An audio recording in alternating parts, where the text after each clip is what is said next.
Price നമുക്കിന്ന് ഹബക്കുക്കിൻ്റെ ബാക്ക്ഗ്രൗണ്ടിനെ പറ്റി ചിന്തിക്കാം. ഹിസ്റ്ററി എന്തൊക്കെയാണെന്നൊക്കെ നമുക്കൊന്ന് ചിന്തിക്കാം. 640 BC, 640 തൊട്ട് 609 BC വരെ ഒരു നല്ലൊരു രാജ്യഭരണം കാഴ്ചവെക്കുവാൻ യോശിയാവിന് സാധിച്ചു.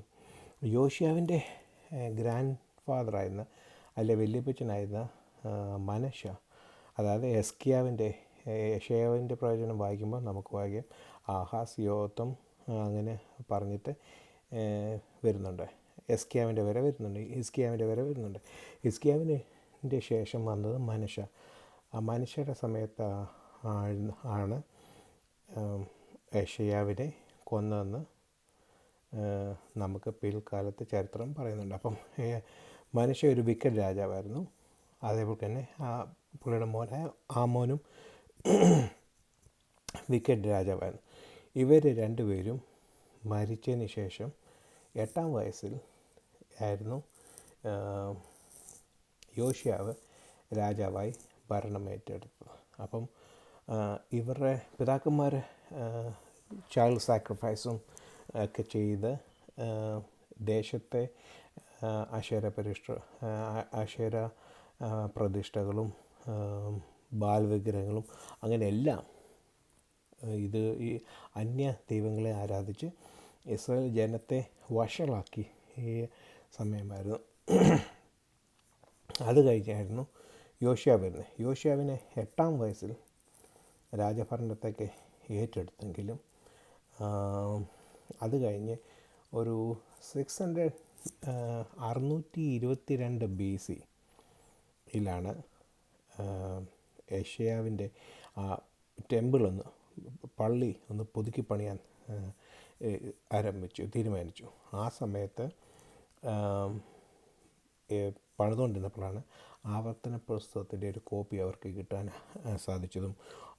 അന്നേരം അത് യോശിയാവ് വായിച്ചപ്പോൾ, ഞങ്ങൾ ഇത്രയും നാളും ചെയ്തുകൊണ്ട് വന്ന് തെറ്റാന്നല്ലോ, ഇതല്ലല്ലോ ഈ ആവർത്തന പുസ്തകം പറയുന്നതാണല്ലോ ശരിയെന്ന് പറഞ്ഞ് അവർ അഴുക്ക് വിഗ്രഹങ്ങളും മറ്റേതെല്ലാം തല്ലിപ്പൊട്ടിച്ച് യഥാർത്ഥ ദൈവത്തിൻ്റെ ആരാധന പുനഃസ്ഥാപിക്കാനിടയായി. അതും മുഖാന്തരം ഇസ്രായേൽ ഒരു ഗോൾഡൻ ഏജായിട്ട് വരുവാനിടയായി. അങ്ങനെ വന്ന് 609 BC ആയപ്പം ബാറ്റിൽ ഓഫ് മെഗിദോ താഴ്വരയിലുള്ള ഒരു ബാറ്റിലുണ്ട്. അതായത് എന്ന് വെച്ച് കഴിഞ്ഞാൽ അന്നത്തെ അസിരിയൻ രാജാവിൻ്റെ അവർ താഴോട്ട് പോയിക്കൊണ്ടിരിക്കുക. അവരുടെ ഭരണം ഇങ്ങനെ പോയിക്കൊണ്ടിരിക്കുമ്പോൾ ബാബിലോണിലെ നെബൂഖദ്നേസർ രണ്ടാമൻ പൊങ്ങി വരുന്ന സമയമാണ്. അന്നേരം ഈ ഫറവോൻ നീക്കോ രണ്ടാമൻ ഇഷ്ടമല്ല, ഈജിപ്തിലെ രാജാവാണ്. അപ്പം ഈജിപ്തിലെ രാജാവ് അസിരിയയെ സപ്പോർട്ട് ചെയ്ത് നെബൂഖദ്നേസർ പൊങ്ങി വരാതിരിക്കാൻ വേണ്ടി അവരെ അടിച്ചിതാക്കാൻ, അതായത് ബാബിലോണും മേദ്യയും കൂടെ സപ്പോർട്ട് ചെയ്ത് പോവായിരുന്നു, പൊങ്ങി വരുമായിരുന്നു. അന്നേരം ആയിരുന്നു ഈ ഫറവോൻ നീക്കോ ഇസ്രായേൽ സ്ഥലത്തോട് ഇങ്ങനെ പോയി അവിടെ പോയി അസിരിയയ്ക്ക് സപ്പോർട്ട് കൊടുക്കാൻ പോയപ്പം ഇത് കണ്ടുകൊണ്ടിരുന്ന യോശിയാവ് ഫറവോനോട് യുദ്ധത്തിന് ചെന്നു. അപ്പം ഫറവോൻ പറഞ്ഞു, ഞാനും നീയായിട്ട് യാതൊരു പ്രശ്നമില്ല, ഞാൻ ഇതുവഴി പൊക്കോട്ടെ, ഞാൻ നിന്നെ ഉദ്രവിക്കത്തില്ല, ഒന്നും ചെയ്യത്തില്ല, ഒരു സാധനം എടുക്കത്തില്ല.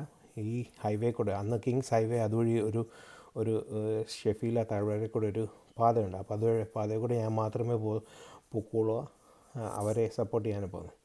കേട്ടില്ല. യോശുവ എന്തെടുത്തു, ആൾ മാറി പടയിൽ കടന്നു. ഈജിപ്തിലെ ഒരു അമ്പ ചെയ്യുന്ന ആൾ അമ്പ ചെയ്തു. യോശുവിനെ കൊണ്ടു. യോശുവ മരിക്കാനിടയായി. അത് കഴിഞ്ഞ് ഇസ്രായേൽ മക്കളെ എന്തെടുത്തെന്ന് വെച്ച് കഴിഞ്ഞാൽ പുള്ളിയുടെ മോനായ യഹോഹാസിനെ രാജാവാക്കി. പക്ഷേ എന്തോ പറ്റുമെന്ന് വെച്ച് കഴിഞ്ഞാൽ യോശുവന് 3 മക്കളുണ്ട്. ഒന്ന് യഹോഹാസ്, ഒന്ന് യഹോയാക്കീം, ഒന്ന് സെദക്കിയാവ് എന്ന് പറഞ്ഞാൽ ഈ മറ്റവർ രണ്ടുപേരും അഴുക്ക. അപ്പം യഹോഹാസിനെ രാജാവാക്കി വെച്ചു. പക്ഷേങ്കിൽ എന്താ പറ്റുമെന്ന് വെച്ചാൽ ഫറവൻ ഇങ്ങോട്ട് പോയി അവരെ ഒന്നിനെ ഇവിടെ ഒരു ബാറ്റിൽ കഴിഞ്ഞു, ബെഗുദോ താഴ്വരയിലൊരു ബാറ്റിൽ കഴിഞ്ഞു. അത് കഴിഞ്ഞിട്ട് അങ്ങോട്ട് പോയി ഫറവന് അസിരിയെ സപ്പോർട്ട് ചെയ്ത് കൊടുത്തെങ്കിലും ബാബിലോൺ നല്ല ശക്തിയായിരുന്നു. നല്ലൊരു ശതമാനം അസിര്യരെയും കൊന്നു. ഫറവനെയൊക്കെ തിരിച്ച് അവരുടെ അതിര് വരെ ഓടിച്ച്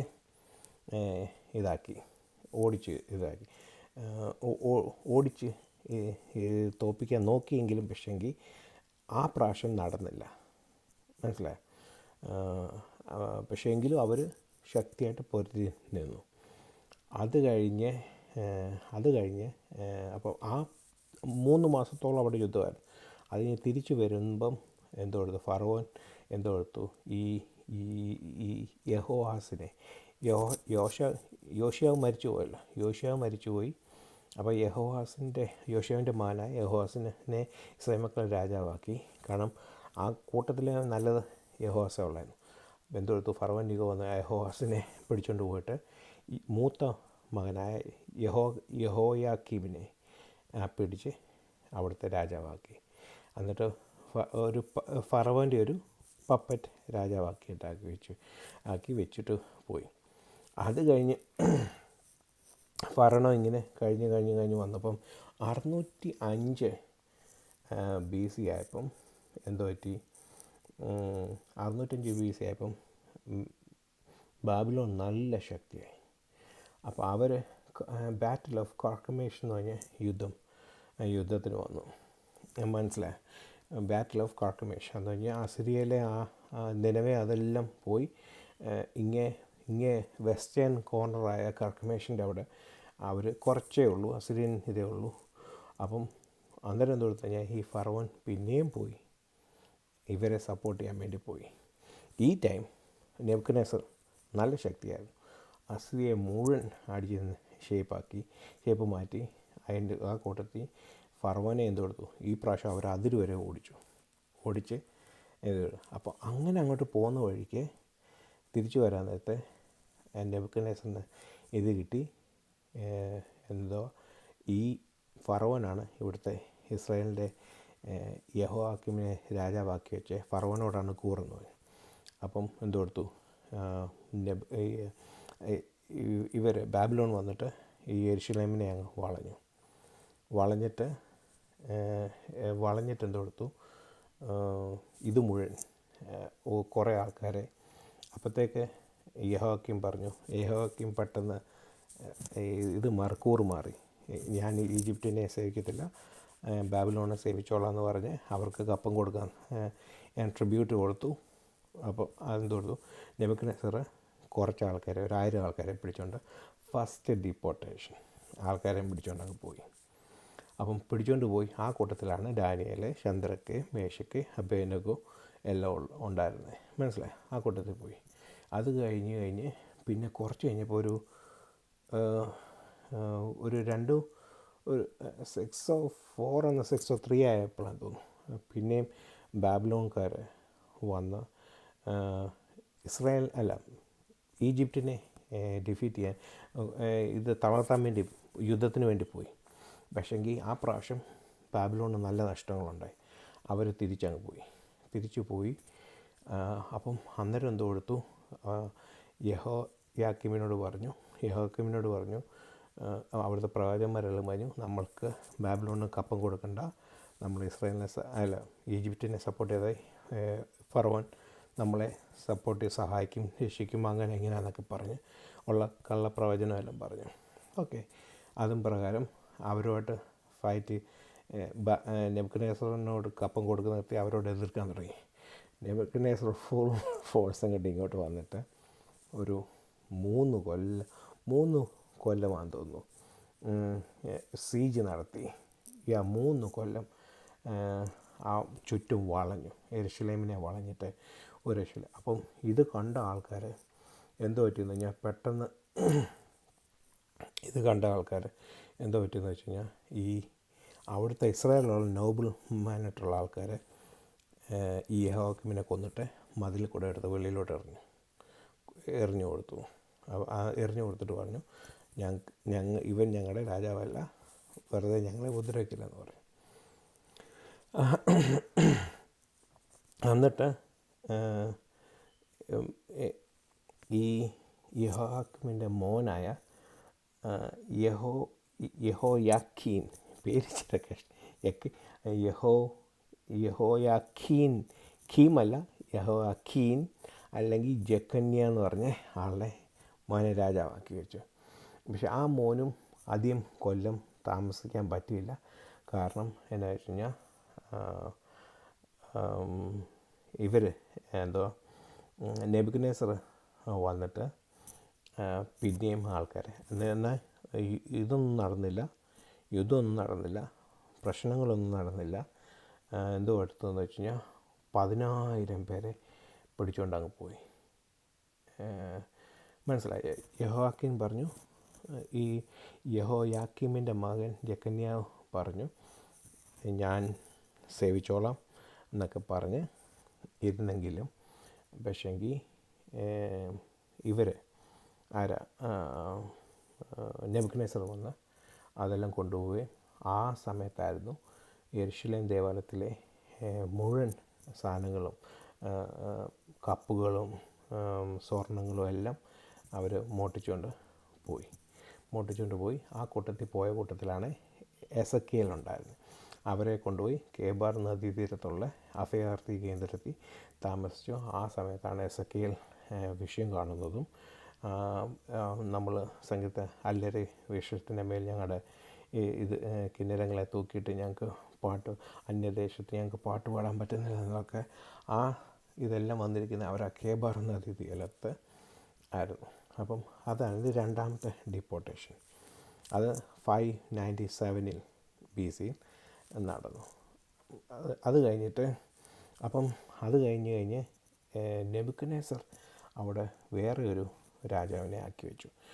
അപ്പം ഈ ആദ്യത്തെ യഹോശിയാവ് മരിച്ചുപോയി. യഹോശിയാവിൻ്റെ മോനായ യഹോഹാസിനെ വെച്ചു. പക്ഷെ ആ ആളിനെ ഫറവോൻ കൊണ്ടുപോയി. അതിന് ഫറവോൻ യഹോയാക്കീമിനെ വെച്ചു. ഇപ്പോൾ യഹോയാക്കീമിനെ എന്തോ പറ്റി, യഹോയാക്കീം ഇത് ചെയ്തപ്പം അവർ ഓടി രക്ഷപ്പെടാൻ നോക്കി. ഈ 3.5 കൊല്ലത്തെ യഹോയാക്കീമിനെ ഇവർ നോബിൾമാന്മാർ കൊന്നിട്ട് മതിലിൻ്റെ മണ്ടക്കിലിട്ടു. അത് കഴിഞ്ഞ് അവർ ആക്കി വെച്ച ആയിരുന്നു യഹോയാക്കീൻ അല്ലെങ്കിൽ ജെഖന്യ. അവരെ ആര് കൊണ്ടുപോയി? ബാബിലോൺ കൊണ്ടുപോയി. ആ സമയത്ത് എസെക്കിയേൽ എല്ലാവരും കൂടെ കൊണ്ടുപോയി. പിന്നെ അവർ ബാബിലോൺകാരാക്കി വെച്ചതാണ് സിദ്ക്കിയാവ് എന്ന് പറഞ്ഞത്. ഈ യഹോയാക്കീമിൻ്റെ അങ്കിളായ അല്ലെങ്കിൽ യഹോയാക്കീമിൻ്റെ സഹോദരൻ, യഹോഹാസിൻ്റെയും യഹോയാക്കീമിൻ്റെ സഹോദരനായ സിദ്ക്കിയാവിനെ ആക്കി വെച്ചു. അവസാനത്തെ രാജാവായിരുന്നു സിദ്ക്കിയാവ്. അപ്പോൾ ആ സിദ്ക്കിയാവ് എന്തോടുത്തു, ആദ്യം ബാബിലോണിൻ്റെ പപ്പറ്റ് രാജാവായിട്ട് വെച്ചു. അവിടെ ആ സമയത്ത് വലിയ ആൾക്കാരൊന്നുമില്ല, ഉള്ള കുറച്ച് കൃഷിക്കാരും ഇവരൊക്കെ ഉള്ളായിരുന്നു. പാവപ്പെട്ടവരും കൃഷിക്കാരും ഒക്കെ ഉള്ളായിരുന്നു. കാരണം അവിടുത്തെ വൈനും കൃഷികളൊക്കെ നോക്കാൻ വേണ്ടി വെച്ചിരിക്കുന്ന ആൾക്കാരായിരുന്നു. അപ്പം സിദ്ക്കിയാവും അവിടെ ഉണ്ടായിരുന്നു. അപ്പം എന്തോടുത്തു, കുറച്ച് കഴിഞ്ഞപ്പോൾ ഈ കള്ളപ്രവാചകന്മാർ വന്നിട്ട് പറഞ്ഞു, ഓക്കെ നീ ഇങ്ങനെ ചെയ്യേ, നമുക്ക് ഇവരെ ഈജിപ്തിനെ നമുക്ക് സപ്പോർട്ട് ചെയ്താതെന്ന് കഴിഞ്ഞ് അവർ എതിർത്തു.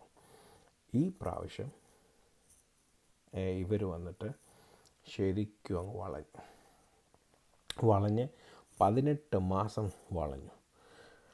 18 മാസം വളഞ്ഞതിൻ്റെ അകത്ത് ഈ സമയത്താണ് യെരമ്യാവിൻ്റെയും വിലാപങ്ങളുടെ അകത്തും യെരമ്യാവിൻ്റെ അകത്തേക്ക് എഴുതിയിരിക്കുന്നത് അമ്മമാർ മക്കളെ പുഴുങ്ങി കഴിച്ചു എന്നൊക്കെ പറഞ്ഞ് കാനിബിളിസം, മനുഷ്യർ തമ്മിൽ തിന്നാണ്. ആ സമയം പട്ടിണി ഒക്കെയായി. ആ സമയത്ത് സിദ്ക്കിയാവ് ബാബിലോൺ വളഞ്ഞു. ബാബിലോൺ എന്തെടുത്തു, 586 അവർക്ക് യെരുശലേമിൻ്റെ മതിലുകൾ ഇടിക്കാനും അകത്ത് കയറുവാനും സാധിച്ചു. അന്നേരം സിദ്ക്കിയാവൊക്കെ ഈ മറ്റുള്ള വാതിലിൽ കൂടെ ഓടി ഈ യോർദാൻ തീരത്തോടെ ഓടി രക്ഷപ്പെടാൻ നോക്കി. പക്ഷേ ബാബിലോൺകാർ പിടിച്ചു. അവരുടെ സദ്ദേക്കാവിൻ്റെ മുമ്പിൽ നിർത്തി മക്കളെയും ഭാര്യയെല്ലാം കൊന്നിട്ട് ആ പുള്ളിയുടെ കണ്ണ് പൊട്ടിച്ച് കണ്ണ് ചുഴുതെടുത്തിട്ട് ചങ്ങലകളിലിട്ടുണ്ട് പോവാൻ ഇടയായി. അപ്പം അങ്ങനെ സദ്ദേക്കാവിനും പോയി. ഈ പ്രാവശ്യം വന്ന് അവരങ്ങോട്ടും നെബൂഖദ്നേസർ പോയി. അപ്പം നെബൂഖദ്നേസറിൻ്റെ ക്യാപ്റ്റനായ നെബൂസർദാൻ വന്നിട്ട് എന്തെടുത്തു, യെരൂശലേം ദേവാലയം മുഴുവൻ ചുട്ട് കരിച്ചു. എന്നിട്ട് പിന്നുള്ള ആൾക്കാരെ എനിക്ക് പല ഇതാണ് പറയുന്നത്, കുറേ ആൾക്കാരെ അവർ പിടിച്ചുകൊണ്ടങ്ങ് പോയി. ആ കൂട്ടത്തിൽ പ്രധാനമായിട്ടുള്ള ആരാന്ന് പറഞ്ഞിട്ടില്ല. ആദ്യത്തേൻ്റെ അകത്ത് ഡാനിയേൽ, രണ്ടാമത്തേൻ്റെ അകത്ത് എസെക്കിയേലൊക്കെ പറയുന്നു, മൂന്നാമത്തേൻ്റെ അകത്ത് ആരൊക്കെ കൊണ്ടുപോകാമെന്ന് അറിയത്തില്ല. പക്ഷെങ്കിൽ ദേവാലയം മുഴുവൻ ആദ്യത്തെ പ്രാവശ്യം കൊണ്ടുപോയി. രണ്ടാമത്തെ പ്രാവശ്യം വന്നപ്പോൾ എസെക്കിയേലിനെയൊക്കെ കൊണ്ടുപോയി ടെമ്പിൾ മുഴുവൻ ടെമ്പിളിൻ്റെ സകല സാധനങ്ങളും സ്വർണ്ണങ്ങളും എല്ലാം മോട്ടിച്ചുകൊണ്ട് പോയി. മൂന്നാമത്തെ പ്രാവശ്യം വന്നപ്പോൾ അവരെന്തെടുത്തു, ടെമ്പിളും സദ്ദേക്കാവിനെ എൻ്റെ മക്കളെ കൊന്നു, സദ്ദേക്കാവിൻ്റെ കണ്ണ് പൊട്ടിച്ച് കൊണ്ടുപോയി. അത് കൂടാതെ പള്ളി മുഴുവൻ തീ കത്തിച്ച് കളയും. അവിടെ ഇരിക്കുന്ന കൃഷിക്കാരെ എല്ലാത്തിനെയും കൊണ്ടുപോവുകയും ചെയ്തു. ഇനി അവിടെ ഉള്ളത് വെറും പാവപ്പെട്ടവർ, തീരെ പാവപ്പെട്ടവരായിട്ടുള്ള ആൾക്കാരെ അവിടെ ഇരുന്നിട്ട് എന്തെടുത്തു, ഗെദല്യാവെന്ന് പറഞ്ഞ ഒരു ഗവർണറെ ഇസ്രായേലിൽ തന്നെയുള്ള ഒരാളെ ആക്കി വെച്ചു, യഹൂദയുടെ. ഇപ്പോൾ ഈ സമയത്ത് ഞാൻ F.F. ബ്രൂസിൻ്റെ ഇതിൻ്റെ അകത്ത് പറയുന്ന പ്രകാരം ഈ സമ്പലത്തും തോവിയാൻ്റെയൊക്കെ അവരും പിന്നെ ഈ ഏദോമിയർ ഇവിടെ കൂട്ടുകൂടി എന്താ പറ്റി, ഒരു ഇഷ്മായേൽ എന്ന് പറഞ്ഞ ഒരു ആളുണ്ട്, അത് മിസ്പായിൽ നിന്ന് വന്ന ആളാണ്. ആ ആളെന്തെടുത്തു, ഗെദല്യാവ് ബാബിലോണാക്കി വെച്ച ഈ ഗെദല്യാവ് എന്ന് പറഞ്ഞ ഗവർണറെ കൊന്നു. ഇതിൽ ദേഷ്യം പൂണ്ട നെബൂഖദ്നേസർ പിന്നെയും വന്നിട്ട് എന്തെടുത്തു. അപ്പം ആ നെബൂഖദ്നേസർ വരുന്നുണ്ടെന്ന് കേട്ടപ്പം ഈ ഇസ്മായേൽ എന്ന് പറഞ്ഞാൽ ആ കൂട്ടർ എല്ലാവരും കൂടെ ഈജിപ്തിലോട്ട് ഓടിപ്പോയി. ആ സമയത്താണ് യെരമ്യാവിനെയും പ്രവാചകനായ യെരമ്യാവിനെയും ഇവിടെ ഈജിപ്തിലോട്ട് കൊണ്ടുപോകുന്നത്, പിടിച്ചുകൊണ്ട് ഫോഴ്സ്ഫുള്ളി കൊണ്ടുപോയി. മനസ്സിലായി. സദ്ദേക്കാവെന്ന് പറഞ്ഞ രാജാവായിരുന്നു. യെരമ്യാവ് പറഞ്ഞപ്പം യെരമ്യാവിനെ ചങ്ങലകളാൽ മടി പിറ്റിൻ്റെ അകത്ത് ഇടുകയും എന്നിട്ട് ബുക്കുകളൊക്കെ കത്തിച്ച് കളയുകയും ചെയ്ത രാജാവായിരുന്നു സദ്ദേക്കാവ്. അപ്പോൾ എനിവേ ഗെദല്യാവിനെയും കൊണ്ടുപോയി ഇതിൻ്റെ ഗെദല്യാവിനെ കൊന്നു, യെരമ്യാവിനെയും കൊണ്ടുപോയി. ബാബിലോൺ വന്നിട്ട് മറ്റുള്ള സകല ആൾക്കാരെ കൊണ്ടുപോയി. ഇനിയും അവിടെ വെറും തരിശു ഭൂമിയായി കിടന്നു. മനസ്സിലായോ? അപ്പം പ്രവചനത്തിൻ്റെ അകത്ത് പറഞ്ഞിരിക്കുന്നതെല്ലാം അതേപടുത്തി നടക്കുക. അപ്പം ഇതാണ് ആ സമയത്ത് ഹബക്കുക്കിൻ്റെ സമയത്ത് നടന്ന ബാക്ക്ഗ്രൗണ്ട്. ഇതെല്ലാം ആണെങ്കിലും എന്നാൽ ഇതിലെ ഈ യുദ്ധം ആദ്യത്തെ ഫസ്റ്റ് ഡീപ്പോർട്ടേഷന് വരുന്നത് കാണാനാണ് സാധ്യത ഹബക്കുക്കിന്. പക്ഷേങ്കിൽ ഹബക്കുക്കിന് എന്ത് സംഭവിച്ചു എന്ന് 3-ാം അധ്യായത്തിൻ്റെ അകത്ത് പറയുന്നില്ല. കാരണം അതുവരെ ഹബക്കുക്ക് ആദ്യത്തെ കണ്ടു. അതാണ് ആദ്യത്തെ അധ്യായത്തിൻ്റെ അകത്ത് പറയുന്നത്. ബാബിലോണിൻ്റെ കുതിരകളുടെ ആ ശക്തിയെയും ആ ഫോഴ്സ്ഫുൾ ശക്തിയെ പറ്റിയൊക്കെ ഇങ്ങനെ പറയുന്നത്. 2-ാം അധ്യായം അത് കഴിഞ്ഞ് ഞാൻ വാച്ച് ടവറിൻ്റെ അകത്ത് നിന്നിട്ട് ഞാൻ ഇവിടുന്ന് പോകത്തില്ല എന്ന് പറഞ്ഞ് ദൈവത്തോട് മനസ്സിലായ ചോദിക്കുന്നത്, ദൈവമേ എന്തുകൊണ്ട് ഇത് സംഭവിച്ചു എന്നുള്ള ചോദ്യം ഇങ്ങനെ ചോദിക്കുകയും ദൈവം ഏറ്റവും അവസാനം ഇസ്രായേൽ മക്കളുടെ ആ അവസ്ഥ കാണിച്ചു കൊടുക്കാനിടയായി. മനസ്സിലായി. ആ യഥാർത്ഥ അപ്പം ആ ഗ്രൂപ്പിൽ നിന്ന വ്യക്തി ഇതുവരെയായിട്ടും ആ പുറയിൽ എന്ത് നടക്കുന്നു എന്നറിയത്തില്ല. അപ്പോൾ ഒരു ഇന്നസെൻ്റ് വ്യക്തിയായിരുന്നായിരിക്കാം. 3-ാം അധ്യായത്തിൻ്റെ അകത്ത് വരുമ്പോൾ ഈ ഹബക്കുക്കിനെ പറ്റി വലിയായിട്ട് ആരായി എങ്ങനെ ജനിച്ചു എന്തോന്നൊന്നും അറിയത്തില്ല. ഹബക്കുക്കിൻ്റെ വാക്കിൻ്റെ അർത്ഥം അതൊരു നല്ലൊരു അർത്ഥമാണ്. എനിക്ക് ഒത്തിരി ഇഷ്ടപ്പെട്ടു. ദൈവത്തെ മല്ല് പിടിച്ചെന്നല്ല, എംബ്രേസ് ചെയ്ത് പിടിച്ചു വാങ്ങിക്കാൻ വേണ്ടി വന്ന വ്യക്തി ഏറ്റവും അവസാനം ആയി, ആ ദൈവത്തെ കെട്ടിപ്പിടിച്ച് സന്തോഷത്തോടെ പിന്നെ വിട്ടുമാറാത്ത അവസ്ഥ. അതേപോലുള്ള അർത്ഥമാണ് ഹബക്കുക്ക് എന്നുള്ളതിൻ്റെ അർത്ഥം. അപ്പം ഹബക്കുക്കിൻ്റെ എങ്ങനെയാണ്, പക്ഷേ ആ 3-ാം അധ്യായത്തിൻ്റെ അകത്ത് വരുമ്പോൾ ആദ്യം നമ്മൾ വായിക്കുന്നുണ്ട് ഒരു കൊയർ മാസ്റ്റർ ഷിഗിയോൻ എന്ന് പറഞ്ഞ ഒരു ഇത്. അപ്പോൾ അതിൽ നിന്ന് മനസ്സിലാകുന്നത് ഹബക്കുക്ക് ഒരു ടെമ്പിൾ ഒരു കൊയർ ലീഡർ ആയിരിക്കാനാണ് ചാൻസ് കൂടുതൽ. കാരണം ആ ഒരു മ്യൂസിക്കൽ നോട്ടും ആ 3-ാം അധ്യായം ഒരു പാട്ട് പോലെ എഴുതിയിരിക്കുന്നത്. അപ്പം മോസ്റ്റ് ലൈക്ലി ഹബക്കുക്ക് ഒരു ടെമ്പിൾ ആസാഫിനെ പോലുള്ളത് അല്ലെങ്കിൽ ഓരോ പുത്രന്മാരെ പോലുള്ള ആരെങ്കിലും ആകാനാണ് ചാൻസ് കൂടുതൽ. അപ്പം ഹബക്കുക്കിന്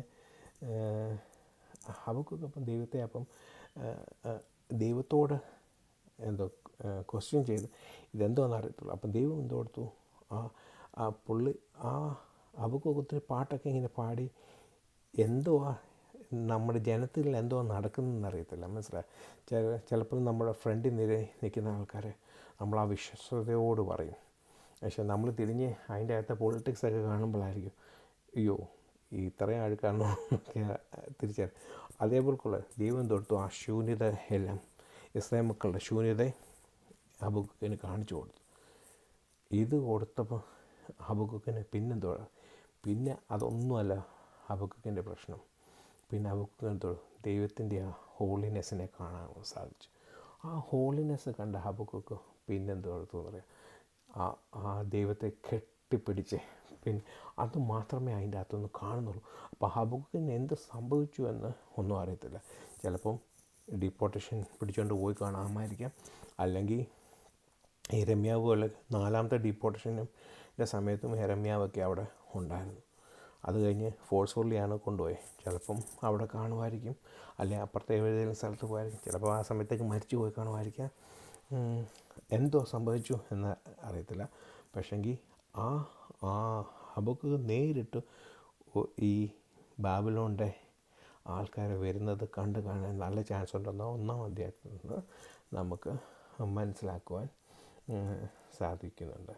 അപ്പം ഹബക്കുക്കിൻ്റെ ഒരു പുസ്തകം. അപ്പം ഇതെല്ലാം കണ്ടു കഴിഞ്ഞ് ഹബക്കുക്ക് ഇങ്ങനെ വിഷമിച്ചെങ്കിലും ഹബക്കുക്കിൻ്റെ എനിക്ക് ഏറ്റവും കൂടുതൽ ഇഷ്ടപ്പെട്ട എന്താണെന്ന് വെച്ച് കഴിഞ്ഞാൽ ദൈവത്തിൻ്റെ ഇതെല്ലാം കണ്ട. അപ്പം നമ്മുടെ സാഹചര്യത്തിൽ ഇതേപോലെ കൊണ്ട് ചില ആൾക്കാർ നമ്മുടെ ഇന്നത്തെ ഈ സാഹചര്യത്തിൽ ഇതൊക്കെ കണ്ടിട്ട് ദൈവമേ എങ്ങനെ ഞങ്ങൾ ഈ ലോകത്ത് ജീവിക്കും, അല്ലെങ്കിൽ എങ്ങനെ ഇത് കാണുന്ന എല്ലാം മ്ലേച്ഛതയായിക്കൊണ്ടിരിക്കും എന്നൊന്ന് വിചാരിക്കും. അന്നേരമാണ് ഹബക്കുക്കിന് ഏറ്റവും പ്രധാനമായിട്ടൊരു വാക്യം കൊടുത്തത്. ആ വാക്യം ഏതാണ്? നീതിമാൻ വിശ്വാസത്താൽ ജീവിക്കും. അപ്പോൾ ദൈവം കൊടുത്ത ഇതെന്താ വെച്ചാൽ മറ്റുള്ളവരൊക്കെ എന്ത് മ്ലേച്ഛത കാണിച്ചോട്ടെ, നീ എനിക്ക് വേണ്ടി ജീവിക്കുക, മനസ്സിലായി. നീതിമാൻ ആ വിശ്വാസത്തോടെ ജീവിക്കും എന്നുള്ള ആ ഹോളിനെസ് കണ്ട ദൈവത്തിൻ്റെ ഹോളിനെസ് ക്യാരക്ടർ കണ്ട ആ ഹബക്കുക്ക് പിന്നെ മറ്റൊന്നുമല്ല, ആ നീതിമാൻ വിശ്വാസം അതെന്ത് നടന്നോട്ടെ, മറ്റെന്ത് നടന്നോട്ടെ, ഇറ്റ്സ് ഓക്കെ എന്ന് പറയും, മനസ്സിലായി. ഹാനോക്ക് ദൈവത്തോടു കൂടെ നടന്ന പോലെ ഹബക്കുക്ക് ഈ ബൈബിളിൽ ഈ എത്ര സ്ഥലങ്ങളിൽ ഈ ഹബക്കുക്കിൽ കൂടെ കൂട്ടി എത്ര പ്രാവശ്യം നീതിമാൻ വിശ്വാസത്താൽ ജീവിക്കുമെന്ന് എഴുതിയിട്ടുണ്ടെന്ന് നിങ്ങൾക്കറിയാമോ? അതൊരു ഹോംവർക്കായിട്ടിരിക്കട്ടെ. ഓക്കെ, ഹോംവർക്കായിട്ടിരിക്കട്ടെ, എത്ര പ്രാവശ്യം എഴുതിയിട്ടുണ്ടെന്ന്. അപ്പം പുതിയ നിയമത്തിൽ എത്ര പ്രാവശ്യം എഴുതിയിട്ടുണ്ട്, പഴയ നിയമത്തിൽ എത്ര പ്രാവശ്യം എഴുതിയിട്ടുണ്ട്, അല്ലെങ്കിൽ ആകെ എത്ര പ്രാവശ്യം എഴുതിയിട്ടുണ്ട്. ഓക്കെ, അപ്പം ഹബക്കുക്കിൻ്റെ ബാക്ക്ഗ്രൗണ്ട് ഏതാണ്? ഹബക്കുക്കിനോട് ദൈവം കാണിച്ചു കൊടുത്ത കാഴ്ചയും എന്നിട്ട് ഹബക്കുക്ക് എന്തോ പിന്നെ എനിക്ക് മനസ്സിലായി ഇതൊന്നും ഒരു രക്ഷയില്ല, നീതിമാൻ വിശ്വാസത്താലേ ജീവിക്കത്തുള്ളൂ. ഇത് ഹബക്കുക്കിൻ്റെ അർത്ഥം എന്താണെന്ന് വെച്ചാൽ, ഒന്നാമത്തെ ഹബാക്ക് എന്ന് പറഞ്ഞു കഴിഞ്ഞാൽ ടു എംബ്രേസ്, മനസ്സിലായി, ടു എംബ്രേസ്. അത് കഴിഞ്ഞ് അവസാനം വരുന്ന വാക്കിൻ്റേത് എന്ന് വെച്ചാൽ ടു ക്ലിഞ്ച് ടൈറ്റ്ലി, ഒരാളെ കെട്ടിപ്പിടിക്കുക, വിടാതെ കെട്ടിപ്പിടിക്കുക, മനസ്സിലായി. ആദ്യം എന്തുവാ ഈ കംപ്ലൈൻറ്റുമായിട്ട് എന്താ ഞാൻ ഉത്തരം പറയാതെ വിടത്തില്ലെന്ന് പറഞ്ഞു വന്ന വ്യക്തി ഏറ്റവും അവസാനം എടുത്തു കെട്ടിപ്പിടി വിടാതെ ആ ദൈവത്തെ മുറുകെ പിടിച്ചു. മനസ്സിലായി? ഇതാണ് ഹബക്കുക്കിൻ്റെ ബാക്ക്ഗ്രൗണ്ടും ഹബക്കുക്കിൻ്റെ അർത്ഥവും ദൈവം ഹബക്കുക്കിനെ കാണിച്ചു കൊടുത്തതും എല്ലാം. ഓക്കെ, അടുത്ത ആഴ്ച എന്നല്ല, എനിക്ക് സമയം കിട്ടുന്നതനുസരിച്ച് ഞാൻ ചിലപ്പോൾ ഈ ആഴ്ച തന്നെ ഇടാം, അല്ലെങ്കിൽ അടുത്ത ആഴ്ച എന്നെങ്കിലും അടുത്ത ആഴ്ച നമുക്ക് ഹോളിനെസ്സിനെ പറ്റി, ഈ ബുക്കിൻ്റെ അകത്ത് ഹോളിനെസ് എന്തോ എന്നൊക്കെയുള്ളത് നമുക്ക് കുറച്ച് ശ്രദ്ധിക്കാം. അത് കഴിഞ്ഞിട്ട് നമുക്ക് 1, 2, 3 അധ്യായമായിട്ട് നമുക്ക് ശ്രദ്ധിക്കാം. 1, 2, 3 അധ്യായത്തിനകത്ത് വലുതായിട്ടല്ല, കൊച്ചായിട്ടേ കാണത്തുള്ളൂ. പിന്നെ എന്നെക്കൊണ്ട് കഴിയാവുന്ന രീതി ഇത് ഇംഗ്ലീഷിൽ ട്രാൻസ്ലേറ്റ് ചെയ്ത് ഇടാനും അതിൻ്റെ ഷോർട്സ് ഒക്കെ ഇടാനും ഞാൻ ശ്രമിക്കാം. എൻ്റെ നോട്ട്സുകളെല്ലാം കൂടെ വെച്ചുകൊണ്ട് ഞാൻ ഒരു വീഡിയോ പ്രിപ്പയർ ചെയ്യാൻ നോക്കാം. സാധിച്ചാലിടാം. ലാസ്റ്റ് പ്രാവശ്യം സാധിച്ചു, ഈ പ്രാവശ്യം സാധിച്ചാൽ ഞാനിടാം. ഓക്കെ, എന്നാൽ അടുത്ത പ്രാവശ്യം കാണാം. ദൈവത്തിന് സ്തോത്രം.